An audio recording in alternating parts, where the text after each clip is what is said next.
Okay, guys, today we have something a bit different. So, Mad Skills Motocross Chasing the Dream was announced a while back, right? They said there was going to be well, not really early access, but a demo you could try out. And then shortly after it was announced, they did a live stream. If you go to Turborilla, their YouTube channel, you can see this live stream. It was about an hour, a bit longer. And we got Joe here from Turborilla. He was playing the game. We have two different tracks that he was trying out, and then he was answering a bunch of questions from different social media platforms, from the chat, all that stuff. So what I want to do today is kind of condense the live stream. I still suggest and encourage you to go check it out and listen to it, and whatever, because I won't have everything. I have some of the main points that I felt like were important. So yeah, and then I want to kind of get your opinions on the game from what you see, and then give some of my opinions as well. So the first thing he covered was, how did Turborilla and LCQ Studios come together to partner on this game? So he said that Turborilla was wanting to do a PC/console motocross game, get away from just doing the mobile. They have Mad Skills Motocross 1, 2, and 3, I believe, on mobile, and they hadn't really started on developing a game yet. And then Michael Hodge and LCQ Studios released that early access demo of Motocross Chasing the Dream, which I will refer to MCTD or by MCTD throughout the video. So MCTD Motocross Chasing the Dream, the first version, and he played it. He thought it was awesome. It felt like it was a game aligned with what they wanted to do for a PC console motocross game. So he reached out to Michael Hodge at LCQ Studios and said, hey, do you want to partner and not be competition for this game? And he said, yes, sure. And that's kind of how this came to be. So there is the how it happened. Now, I want to say it. I did say it in a different video, but if you bought the first MCTD, the first version of that game from LCQ Studios, you will not have to pay for this one. There'll be a way that they do it where you will just have access to this game. So if you paid for the first one, don't worry, it wasn't a waste. You supported LCQ Studios, and you get this game when it finally comes out.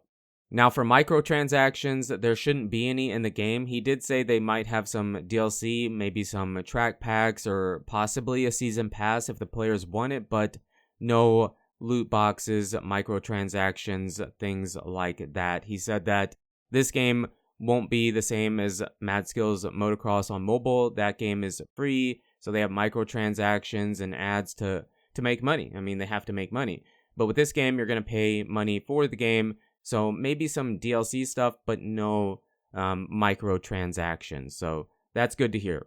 Next, I want to talk about mods. So mods on PC games is a big deal, but there's some really crazy information here about how mods will work. So they said that they'll allow track mods in the game, maybe some other stuff, but as far as the bike and rider, gear and graphics, they have partnerships with real life companies like Fox and FXR and Thor and Fast House, that they will probably have gear and graphics that you'll be able to get in the game somehow. I'm not sure how, so probably no mods for that, but tracks and HUDs and stuff like that for sure.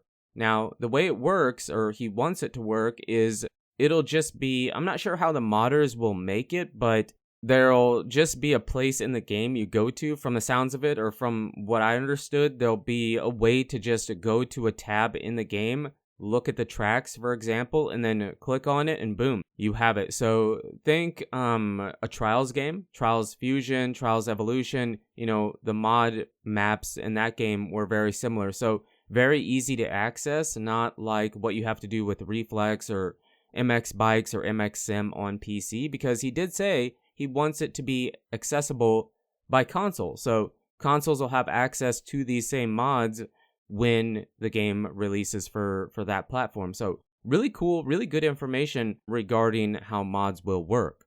Now for the multiplayer. So they want to be able to have 40 bikes on the gate for multiplayer. That doesn't mean, if you get into a game and there isn't 40 players for that track or whatever, it might be less, but their goal is to have 40 players on the gate. He also did say they want to do some league stuff, so that's pretty cool. Some big stuff, big plans for multiplayer and leagues and whatnot that you can get involved in. Now, as far as the physics and how the game plays, he did say they took inspiration from like Reflex, for example, but they don't want to copy it to a T, so it is going to be a bit different, but you have free physics, free whips, you get to control the whip. It isn't a push button canned thing, so that's good. That's good to hear. And then he did say that they want this game to be easy to play. You know, he used the example of if you have some buddies come over, you could toss a controller at them and they'll be able to play the game right away. They'll be able to play it and jump into it, and it won't be that difficult. Also here, right, you know, we switched to it. I'm not sure exactly where in the video it is, but he did show the menus and some of the customization. They have some FXR gear here. Now, he did say the menu and the way you see it is a placeholder, so it probably will look different, but you can see there is going to be some customization, some very early, or a very early look at it, but still pretty cool, and I wanted to show you. Now, going back to what I was saying about it being an easy to play game that you can pick up and play and not crash easy, and anyone can learn to play it, but it might be difficult to master. That's kind of what he was saying.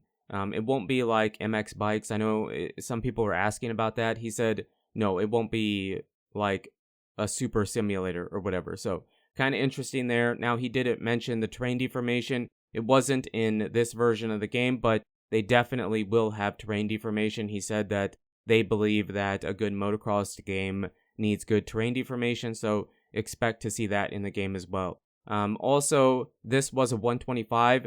The sounds are the exact same sounds that were in the first version of the MCTD game by LCQ Studios, but that I'm sure will be better in the in the end. So I found that interesting. Again, this is a 125. They'll have other bikes in the game.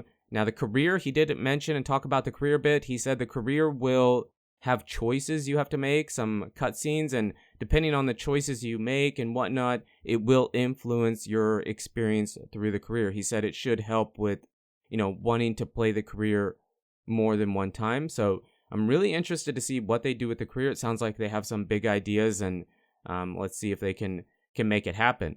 And then after that, he did talk about, or somebody asked him if there'll be real life tracks in the game, and he said they're working on stuff, so he didn't have much to say. The only thing he did say was that there might be some tracks that are heavily inspired by real life, but they might not be exact replicas. So I did want to go over that as well. And then the final thing I want to talk about was the art style, the graphics. So he said that they took inspiration a bit from Firewatch. I don't know if you guys have played that game.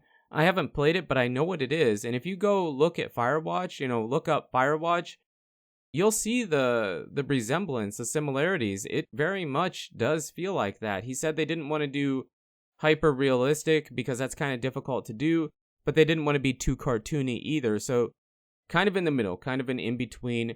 Really excited about the graphics and the art style that they decided to, I guess I should say art style, the way the art style that they chose to go with in this game. So that's a majority of what I have to say, kind of trying to summarize what Joe from Turborilla was saying in the live stream. I do encourage you guys to go back and watch it. Now, quickly, some thoughts. I do feel like the whips look much better in first person, and I feel like maybe they will have to adjust a little bit on the whip physics, but he did say they were free. One thing I did notice, I don't know if it comes across in the video, it does appear that it has a similar problem that the MCTD game, the first one, had, where the bike can knife in a corner and turn really, really sharp, very abruptly. So they might have to work on that a bit too, but I haven't played it, so I don't know. That's just some of my first impressions from seeing it. But overall, looks fun, very excited. Graphics or the art style is really cool, and he gave out some really good information. But I encourage you guys, again, I'm going to say it again, to go watch it. There's stuff I didn't cover. This was just some of the main points I took away from the live stream. So Let me know in the comments what you guys think about the information, about the game. What do you think about the game? Are you excited for it? He said go wishlist it. It helps him out. So I encourage you to do that. But you guys and girls are absolutely amazing. Thank you so much for the support on the channel lately. It really does mean a lot. And until the next video, take it easy.